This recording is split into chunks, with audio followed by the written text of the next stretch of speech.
Hello and welcome again to Buggy One. We're on the shores of Hudson Bay and we're here to talk to you today about pole-to-pole policy.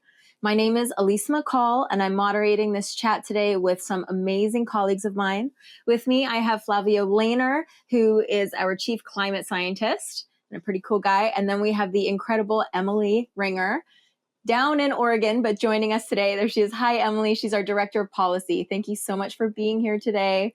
Great. So today we are chatting about policy. What is it? Why is it important? Why do you keep hearing about it in the media? And why does it seem a little distant from our day-to-day lives? And how can we kind of embrace it more and get involved? We think it's really important, especially for young people, to understand policy a little bit more and how you can help influence it.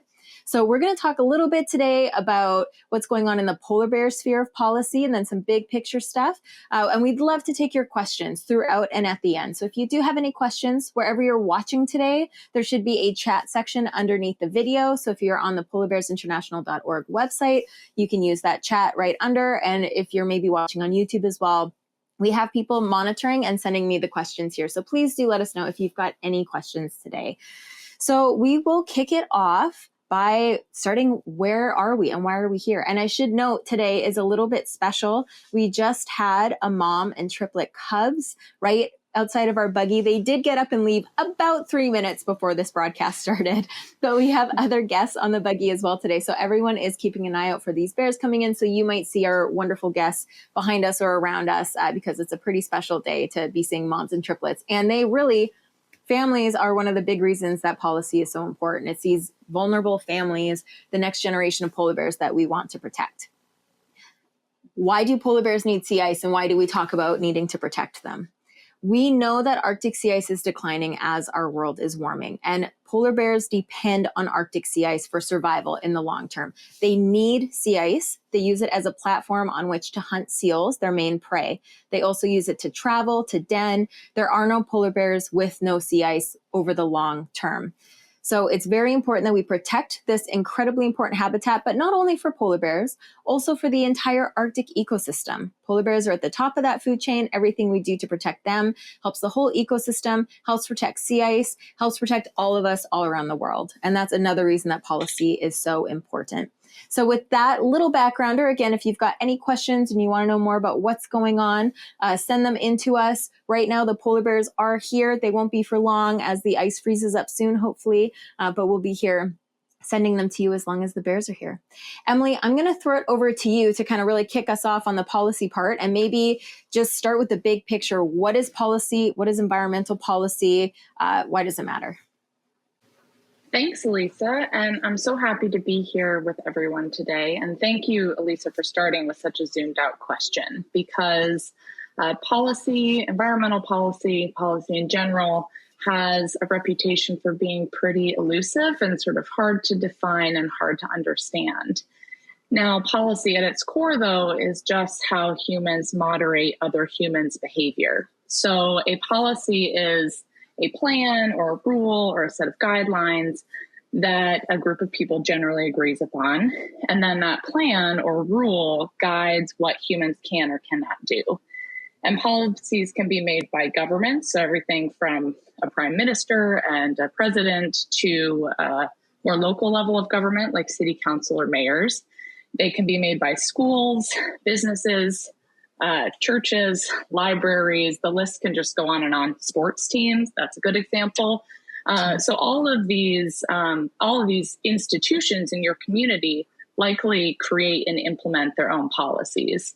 So a couple of examples of what this might look like in the big picture, a city government might implement a policy to put restrictions on, say, water pollution from waste management plants or from local agriculture.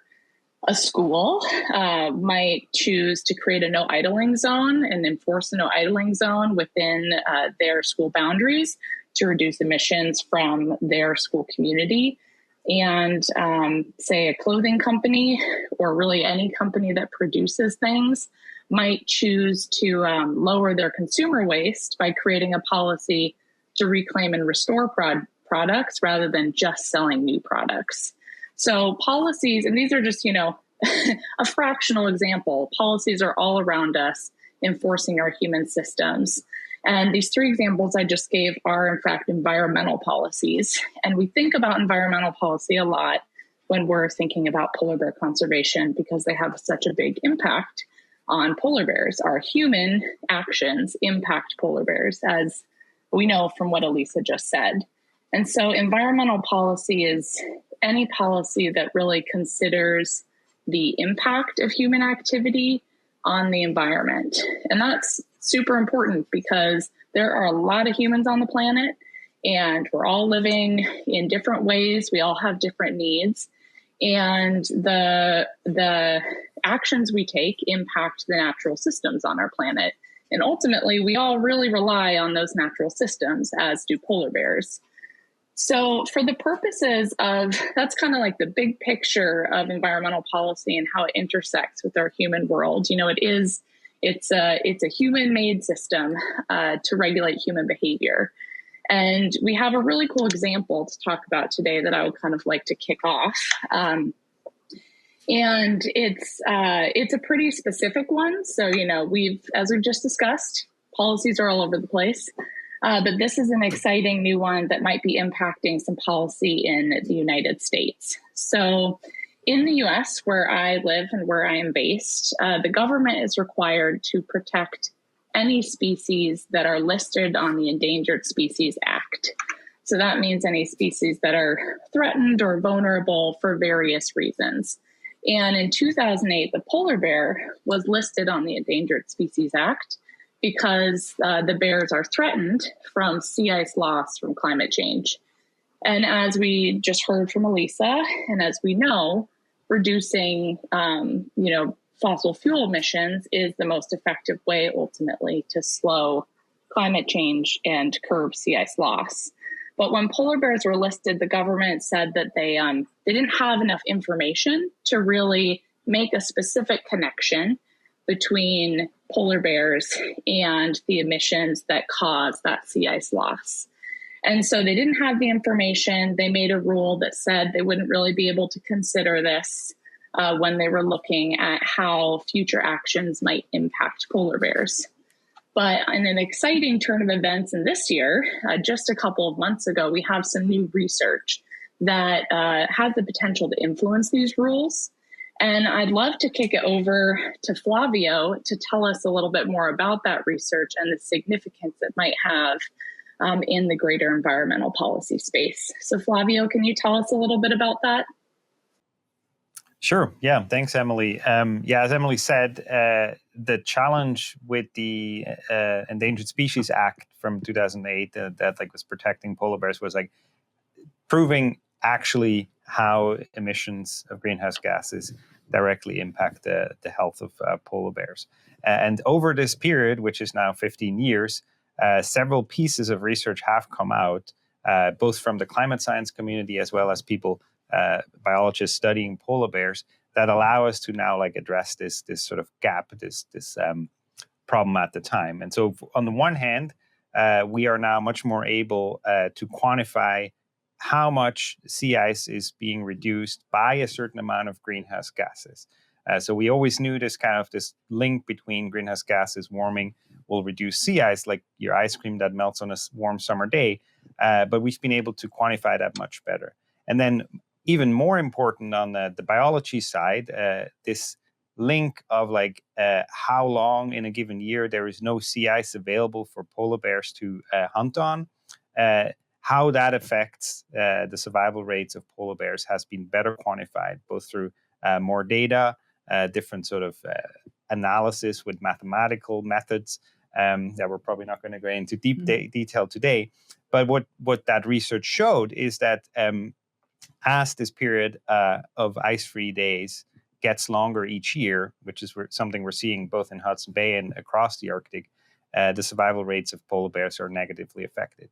And so now with this new paper, all of these pieces have been put together. The puzzle has basically been completed so that we can tell the whole story for any given amount of greenhouse gas emissions. We know how much this will reduce sea ice, how that then affects the survival rate of polar bears. So now we have basically a research paper that closes these gaps that were in the past used as an excuse to not enforce the Endangered Species Act in context of the polar bear. And so it's kind of very exciting, but it's also like kind of just telling how long some of these processes take to create this research, get the data. And so it's been 15 years, but it's a really exciting new piece of research that's now available. And then I can talk a little bit more about this later. And yeah, shoot me any questions on the climate science part, the polar bear part. But what I'm curious about now is we have this new research. It's out there. The people are talking about it. How can this now actually be used to affect environmental policy that Emily talked about initially? How do we connect back from this research to the policy and like change behavior of humans? And so I was wondering if Emily can pick back up there and tell us a little bit how now this transformation happens from research to policy. Yes, I'd be delighted to. This is the really exciting part in my perspective. Well, the science is exciting too. It's all very cool, but it's so exciting to see, all that hard work that you just heard Flavio talk about, not only give us, more information for our own curiosity, but give us more information so that we can make better decisions for our communities and for the health of our planet and wildlife and ecosystems.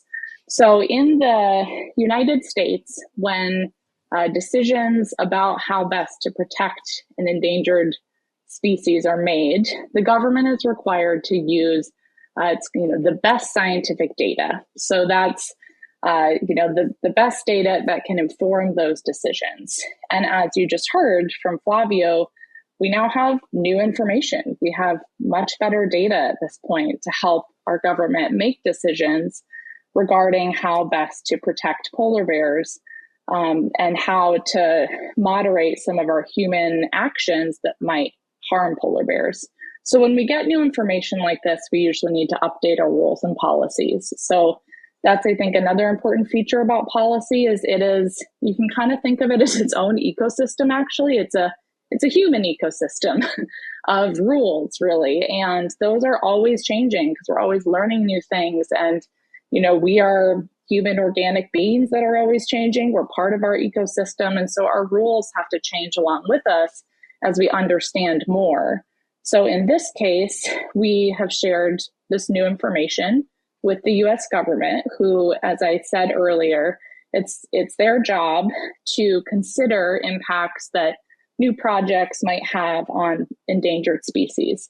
So we've shared this information with the US government, and we've asked them to consider it in updating these rules that originally restricted them from really, really protecting polar bears to the full extent that they could under the Endangered Species Act. And this could end up changing the types of energy projects that are approved on public lands in the United States. It could change the scale of projects. It could change protected habitats and spaces. There's a lot of decisions that this could end up influencing. And as we know, that could be really good for polar bears, but given how we're all really dependent on a healthy planet and healthy ecosystems that are threatened by climate, that's good news for all of us. And so that's sort of the exciting moment. We just have got this new information earlier this year. It takes some time to integrate these things because the human ecosystem of policy is complex, and we're working our way to make sure everyone sees the information, having good conversations about what we would like to see happen with that information, answering questions, and really trying to collaborate with the government in implementing this new data into the system. So we'll hopefully know more in the next half a year or a year to come. But this is really, it's an exciting moment when we can, as Flavio said, fill a gap that we really needed in order to make better decisions for our planet. And that's, so I'm speaking about what this might mean for decisions in the US. But Flavio, I wonder if you have any thoughts or could speak to potential impacts of this new information beyond polar bears or beyond the United States. Yeah, for sure. So the thing that this allows us to do now is also like look for other situations where there is still like a gap or like a lack of possibility to act on the scientific information when it comes to protecting ecosystem and endangered species. And as you probably know, polar bears aren't the only species that are threatened by climate change. We are currently changing the temperature and the atmospheric composition of our planet everywhere. And so unsurprisingly, there's lots of other species, ecosystems that are affected by that would deserve protection and would deserve policy that would allow us to limit the impact that we have with our activities emitting greenhouse gases primarily on these ecosystems. And so what this new research allows us to do is basically use it as a template or as like a blueprint to look in other such cases. How can we make the case that actually, yes, we can draw a link from greenhouse gases all the way to the demise of a species or the degradation of an ecosystem. And so now we have basically sort of the instructions how to do that. And so that's exciting. I should say there's actually not just when it comes to ecosystems and endangered species, people are working on this. People are using this blueprint around the world now to try to enact new policy. And another example that doesn't have to do with like endangered species, but actual humans is like some of these very big heat waves we've seen around the planet in recent years. People are trying to use the science that we just talked about, linking greenhouse gases all the way to impacts. In this case, like people suffering in a heat wave, dying from it, to again enact policy that would prevent this from happening in the future. And so this is like a powerful tool that we have here now, and sort of a roadmap to enact more policy around the world, protecting, ecosystem, endangered species, but even ourselves, humans, from the negative impacts of climate change. That's great. Thank you both. It's really nice to have such a great example, particularly a polar bear one, to help people understand how humans and natural systems can interact with each other. And Emily, if people were to ask, like, what could their role be in environmental policy, what would you might say, especially to, young people right now? That's a great question. And and a really important one, and probably the most important one, because I know that before I got interested in policy, which I haven't always been, it's the last decade of my life I got interested. And I felt like it was a system that was really beyond my influence and beyond my realm of understanding. And what I've really learned is that we can all shape environmental policy because, environmental policies are just rules that are scattered throughout our communities, made by humans that consider our impact on our environment. And of course, this example that we just discussed is very specific, and we share it because it's exciting and it shows the degree of impact that environmental policy could have.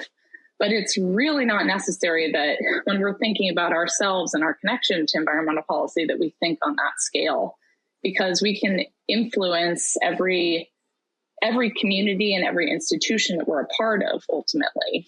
And shaping the plans and the rules of those institutions is a really powerful way to shape the world around us. So as a young person, particularly, I think some of the most important things that we can do, that you can do, I included myself, but I think I'm officially not a young person anymore, but I'm still doing these things. But some of the most important things that you can do are talk directly to people that are in charge of in your community.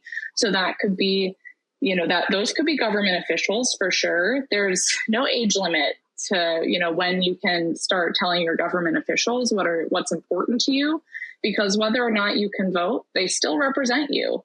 And they are there to, they're there to serve you and your family and your community. And therefore, it's part of your important right to let them know what you would like to see them do. But you could also speak to your members of school board. You can speak to higher ups in your school if there are certain rules that you would like to see in place. And you don't even necessarily need to do this in person. If that feels a little inaccessible, you can write letters, you can place a call, to anybody that influences these systems that you see influencing you and the environment around you. And then it's really nice to scale that work. So if you are going to talk to somebody that has power within your community, bring a friend, bring a family member, share with them why you find it important to have this conversation, and maybe inspire them to do the same. They don't have to say the exact same thing as you, but just getting in a habit of asking our community to support healthy ecosystems is really, really valuable, because we can do that at any age and at any level. And then when eventually you're of age, voting is very important. It's an official way to register those priorities and get them logged in a democratic system. And there are, as you will learn, so many elections. We make a big deal every handful of years, but there are elections around our countries every single year. And every single one of those is important, because it is often our most local grassroots level of government that are making decisions about that will impact you most directly. And that's an important chain of events, because the other cool thing about voting in local elections is that local communities are usually where we pilot things that are harder to pilot on a bigger scale. So we might try, a unique renewable energy project with our local utility and see what that looks like, see if there is interest in that, see if it's successful, see if it's sustainable.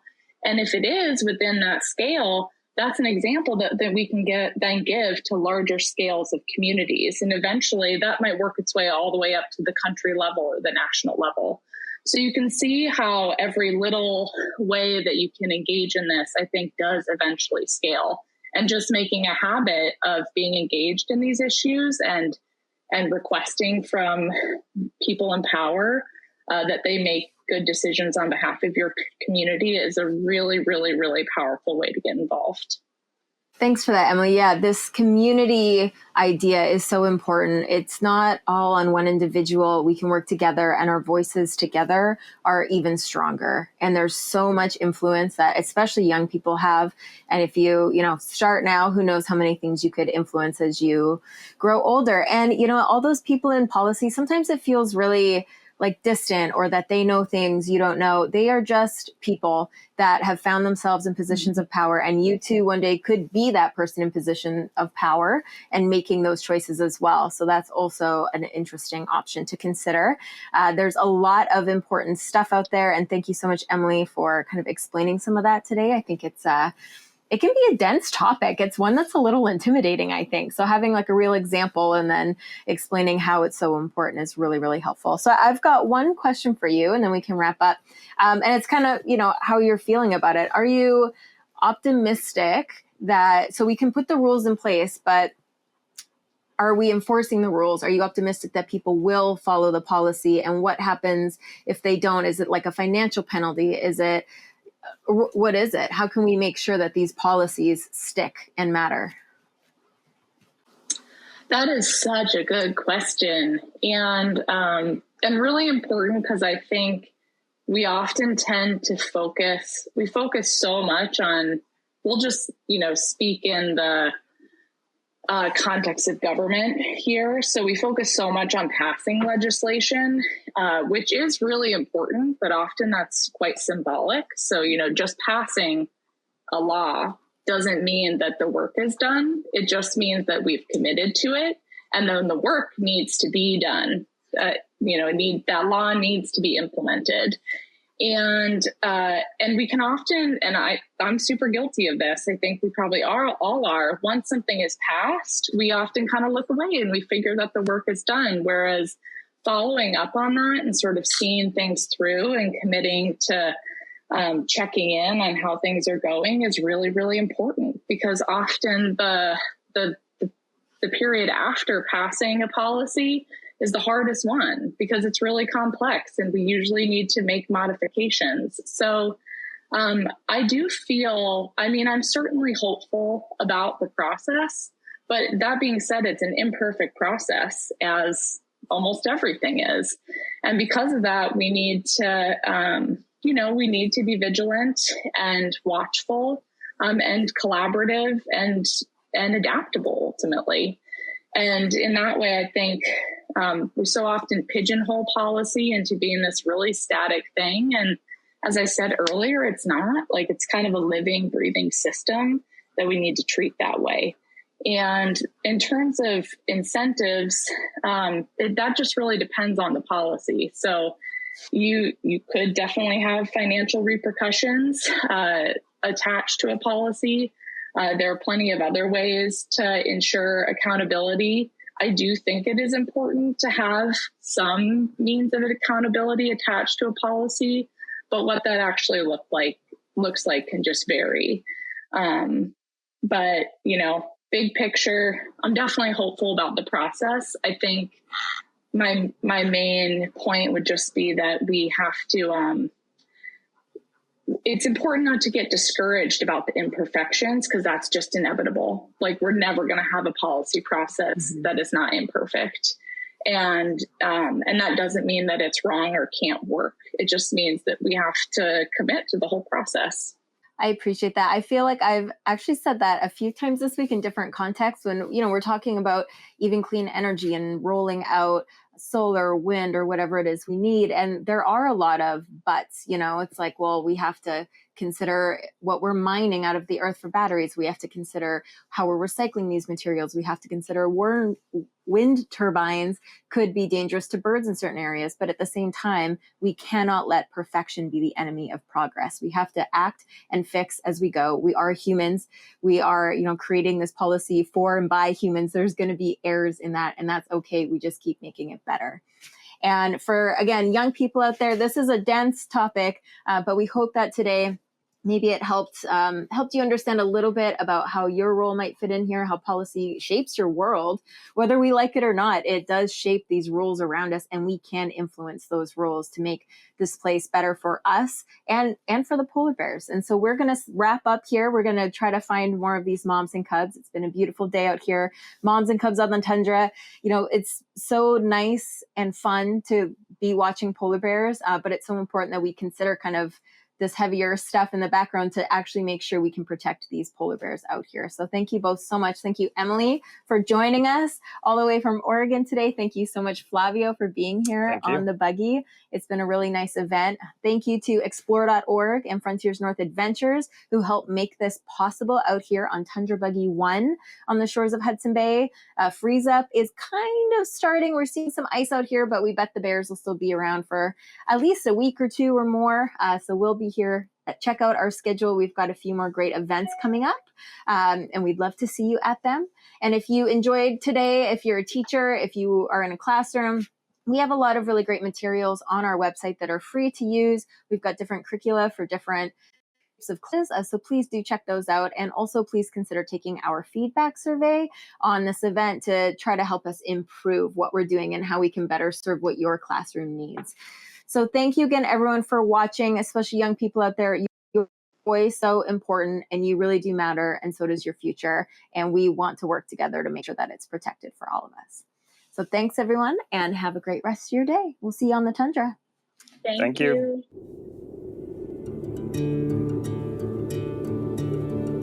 Future generations of people and polar bears depend on the decisions and plans that we make today. A polar bear's life cycle is almost exclusively tied to the sea ice. Because polar bears rely on sea ice to hunt, to breed, and sometimes to den, sea ice loss from climate change is their biggest threat, and the reason the bears are listed as vulnerable on the IUCN's Red List of Threatened Species. What we learn about climate change impacts on polar bears in Hudson Bay can be applied across the Arctic to help conserve other populations. Climate change is already affecting some populations of polar bears. Since we get most of our energy from fossil fuels, we are producing huge amounts of carbon dioxide.